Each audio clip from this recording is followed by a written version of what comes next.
I've been waiting for the patch where I haven't had to shit on the game, guys. This looks like an actually good update. I am so surprised because this is what we call the broke man's update, guys. This is for all you free-to-play players out there. This is for all the broke boys out there. So why is it the free man broke man's patch? First of all, we're getting a new in-game, or I guess something like adjacent to simulated universe that everyone's gonna be able to play and get rewards for, new rewards from, actual Stellar Jade rewards from this.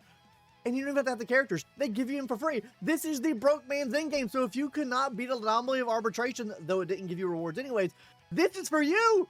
Free rewards. Yes, we love it. Amazing. But not only that, guys, we're getting a multitude of other things within this update that we're going to be covering in this video, guys. So let's go ahead and break down everything we're getting in this update, and then we'll talk about why this is like really, really good in the grand scheme of things. Because well, I don't think the content is the best thing in the world. I still think the content is quite lacking. I think they're taking steps in the right direction with the overall QOL of the game and stuff like that. So let's go ahead and have what we got. Number one, guys, we have a new story mode coming to the game. If you guys enjoy the story, then you enjoy the story. I don't enjoy the story. But one thing I will say with the story, they're actually incentivizing you more so now to play the story. The only incentive before, in my opinion, for playing the story was to get a small amount of Stellar Jades and small amount of currency by going and collecting the chests and stuff like that. And then also helping out to get extra Eidolons for your MC, which was, okay, cool, right? But they've actually added an extra incentive now, which I fucking love. And this seems like a nice quality of life update, like we mentioned before. Not only do we have the skip button in the game now, which is tremendous, we also now have this thing called the relic recon system, and I fucking love this, guys. And basically what this is, whenever you're going through the story mode, you're getting 5-star relics that are max leveled out. You can choose whatever set you want here, and as you complete missions, you start building towards a set, and it'll start rolling stats for you and everything like that. And this is without spending any currency at all in the game to level up these relics for you. So that means at the end of an arc, let's say you just got Cyrene, right? Or you're planning to get Cyrene. You can load up your full relics that you want for Cyrene, right? You can go through the whole story there and potentially come out with a much better set than, you know, maybe getting like a measly, like a little 4-star set, or just trying to farm after the fact, right? This ultimately will be taking some farming out of the equation when it comes to like getting gear for your new character, especially when a new version patch launches, and considering the consistency of going like, okay, we're only getting one 5-star character here and one 5-star character there in this patch, and then one 5-star character in the next patch. I think that is so good, and actually will help steep power creep by just a little bit, because we're not releasing 2 new 5-stars every single patch. I love that we're getting back-to-back patches with not 2 5-stars. Now 4.0 gonna be a different story, obviously. Hopefully we get a new 4-star there. I think that would help out quite a bit as well. But overall, guys, I think that this helps stop power creep a bit. I also think this helps with farming efforts as well, considering you can throw whatever set you want to in this thing. If they didn't roll the right substats, you throw it out and replace it with another set, and then by the end of the story, you can collect the set and then put it on your brand new character. I think this is an immaculate quality of life update to the game. I love this. But outside of the story, guys, we also got a new character coming to the game in banners. Now, I will say, these banners are predatory as fuck, and you guys cannot tell me they're not, because they are, first of all, rerunning literally Cyrene's best team. Like, it is all on side 1. So if you want a Cyrene's best team, you're gonna have to spend some money, okay, guys? Because on part 1, guys, what we're getting is actually be Castris, Hyacinth, Tribby, and then obviously Cyrene. So good luck for the reruns, my boy. I'm glad they put the Tribby rerun, the Castris rerun, and the Hyacinth rerun all in the same patch together. Who would have fucking thought? And honestly, they were a lot less stingy and like money grubby on side 2, because Finon, Cypher, and My Day can all work on their own separate teams, and they're not the best in slot for each other's teams. Whereas part 1, that is not the case at all. They know what they're doing, okay, guys? And paired up with that, they have a copium spinning event. You know what you can get from this cool copium spinning event that we get? You guys know what you can get from this cool, amazing, awesome spinning event? Well, you can get a new hat for your character. Woo! You can also get a free 5-star character or progress towards a light cone. 1 reroll dice, 2 modules that allow you to change your main stat and your relic, and guess what else, guys? You finally got Cyrene, so you get to get a new outfit or a new bow for her, guys. Yippee! But at what cost? Anyways, guys, talking about Cyrene now and why I think she is so free-to-play friendly, I think it's really free-to-play friendly in the fact that she gives a specialized buff, for every single Cryosphere, which is basically 95% of the characters that you have gotten in version 3.0 altogether, like 3.x and onwards. So she will be helping out every single one of those characters and honestly fixing a flaw with their kits that maybe their light cone would have fixed or their E1 would have fixed. Aglia, for example, right, running into energy issues. She eliminates a lot of those energy issues that Aglia might have had, and also helps charge Cyrene up. We have a full Should You Summon video coming out in Cyrene very soon, and a full video talking about a teammate tier list first, so subscribe to the channel if you want to see that. But overall, I think Cyrene is overall good for your account. I do think she's a pump fake. I think that she looks so good right now, and then she's gonna become so shit so soon, so we'll leave that for the other video, and you guys are gonna fight me in the comment section on that one. But hopping into the next free thing, we got new limited free 5-star character, guys, or I guess a free limited 5-star exchange. We are getting Topaz and Numi added here. Who the fuck's using follow-up teams anymore?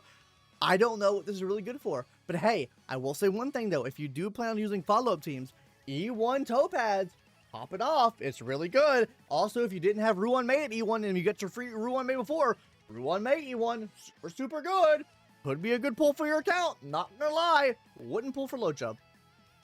There's my opinion on that. But Topaz, amazing. Then hopping into the events, guys, we have one event called Snack Dash, which is literally like a PvP game mode where you're racing Ruan May's little cats in their little barrels. I think that's very cute. I think this is good. You can get Stellar Jades from this. You can get relic upgrade materials for this. I think this is a fun event to do. And then we have a huge new in-game game mode, technically, I guess, for free-to-play players or casual players, guys. This is built for them. This is built for the broke man, okay, the poor man.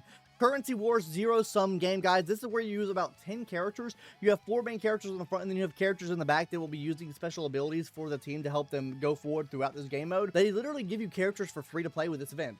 So quite literally the broke man's event. So if you didn't have 10 built-up characters on your account, they're going to be giving you characters that probably work for here. Now, will be able to complete like the top levels of this content or like the top tier level of the content?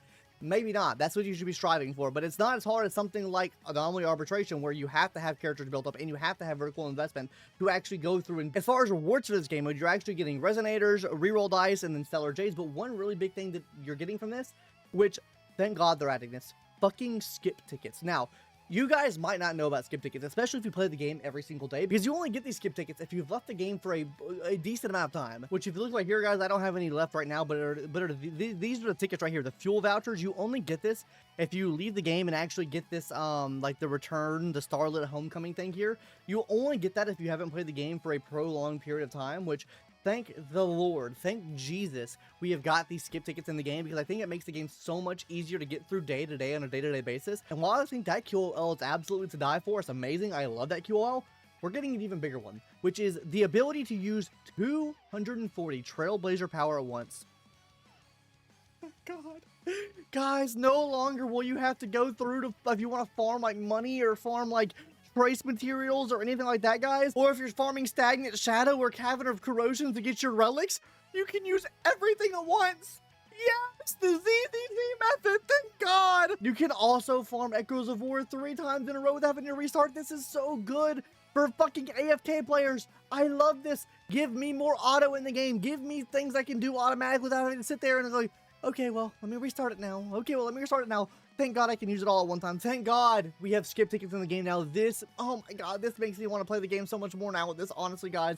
It just allows me to be in the game less time, which you might think is a bad thing, but I actually think is a really good thing, guys. You can just let it do its auto, use all of your power at once. Like, say you're like, had to like do something in between, use it all at once, and by the time you get back from where you're doing what you're doing, it's done. You've used all your power for the day. You've gotten all your rewards and everything like that. We're also getting new planner sets as well. Both the planner sets look to be pretty decently. We'll have a full video talking about like what these sets are actually good for in the future. But guys, that's what I want to talk about now. Why this update is amazing for free-to-play players, and this is one of my favorite updates yet. The QL they brought to the game is meant for casual players. Thank God. That's me. I'm a casual player. The free-to-play nature of adding yet another free 5-star character to the game, amazing. Cyrene is actually built for free-to-play players as well, because of the fact that she literally has a specialized buff for every single character that's a Cryosair, and alleviates an issue that you would have had to pull an extra, you know, investment cost into, whether that be a light cone or whether that be an Eidolon. She fixes a lot of their issues. Not to say she fixes all of them, but she fixes a lot of them and can make these characters function a lot better, especially if you were a free-to-play player coming to the game. Let's say you had a Hyacinth, right? You didn't have Koth, you didn't have Black Swan. Throw her on the team, she works there. Same thing for Anaxa. If you didn't have anyone else there with Anaxa, throw her on the team, she works for Anaxa. Finon team, throw her in the Finon team, she works there. Cypher, throw her in the Cypher team, she works there. Like, she can literally work in so many different scenarios with Cryos, airs, and characters you've pulled. It's going to be amazing for you. This, by golly, is the best free-to-play patch, or best patch for free-to-play players that we've ever seen, I think, honestly. While, yes, there's a couple scummy things in the patch, like a pay-to-play event, basically, which you get, like, specialized, like, cosmetics and stuff for paying. Okay, whatever. It doesn't really affect me too much. And then also, you know, you have the fact that you have all the characters that are best in slot team for Cyrene on one patch, or half one of the patch. Kind of cringe there, but overall, guys, very, very happy with this update. Blown away. Devs fucking listened. How will the devs actually listen and adding gear sets to the game? The world may never fucking know. But Let's hope they do. Let's hope they add in 4 stars. You guys hate 4 stars for some reason. Don't know why you do. Fucking copium take from you. But anyways, guys, that's going to do it for this video. Hopefully you enjoyed. Let me know your thoughts in the comment section down below. Did you enjoy the live stream or did you not? I thought the content-wise, probably same old shit. You know, 2 new events. Cool, amazing. But yeah, I'm kind of scared for how 3.8 is going to turn out. Anyways, guys, that's going to do it for me. See you guys later. Bye-bye.